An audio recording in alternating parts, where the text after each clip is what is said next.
Jeunesse vient d'ouvrir ses portes comme chaque année à Montreuil, un rendez-vous incontournable pour les enfants et les adolescents férus de lecture. Et cette 29e édition met à l'honneur les super-héros. Il y a ceux de notre petite enfance, Fifi Brin d'Acier, Fantomette, et ceux d'aujourd'hui, Marie-Hélène Bonneau et Dominique Bonnet. On a tous en nous les héros de notre enfance, puisés dans les livres. Des personnages qui nous ont appris à lire et aussi à rêver. Les adultes d'aujourd'hui s'en souviennent encore. Mon héros s'appelait Rahan. J'ai adoré Alice au Pays des Merveilles. Bécassine, bien sûr. La collection des Oui-Oui. J'ai observé Catherine du coin de l'œil.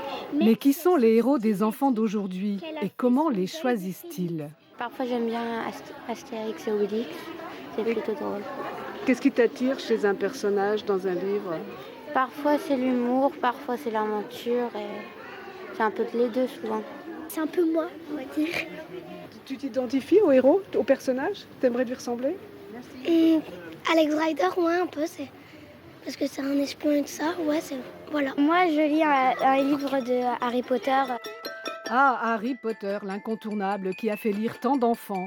28 millions d'exemplaires vendus en France. Une série qui a habitué les jeunes lecteurs à s'attacher à un personnage au fil des épisodes. Exemple avec la saga française Mathieu Hidalph, 4 tomes, bientôt 5, et les ingrédients pour fidéliser les lecteurs. Il y a des moments dans l'histoire où j'ai l'impression d'être à sa place et je me dis et quand je ferme le livre pour à la fin du chapitre, je me dis qu'est-ce qui va se passer si j'étais à sa place, qu'est-ce que je ferais. Pourquoi ce personnage te plaît? Il y a plein d'aventures, il y a du suspense. À chaque fois quand on est en train de le lire, on n'arrive pas à le lâcher.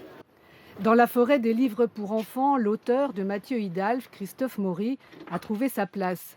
Il a grandi avec Harry Potter. Il lui a donné envie d'écrire et d'inventer son propre héros.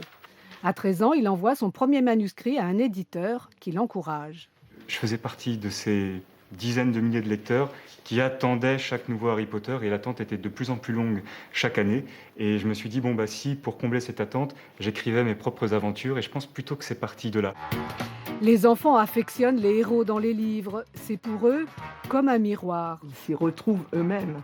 Et les héros sont différents à tous les âges de l'enfance et même à l'âge adulte. Ils prennent d'autres allures, mais c'est toujours eux qu'ils retrouvent dans le héros, eux idéalisés. Ils peuvent même sans problème se reconnaître dans un animal, comme Ariol par exemple. C'est qui Ariol? Un âne bleu à lunettes. Ça n'existe pas? Ah bon? Il va à l'école. Il fait ses devoirs.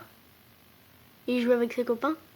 Je trouve que c'est bien comme couleur. Pour imaginer leur héros, les auteurs sont juste retombés en enfance. C'est un peu un autoportrait parce que c'est beaucoup mes souvenirs d'enfance. Donc je me vois assez bien en âne, je trouve que ça m'allait bien. Lire est une aventure personnelle qui se poursuivra tout au long de la vie, ou pas. Aujourd'hui, un tiers de la population de plus de 15 ans ne lit aucun livre.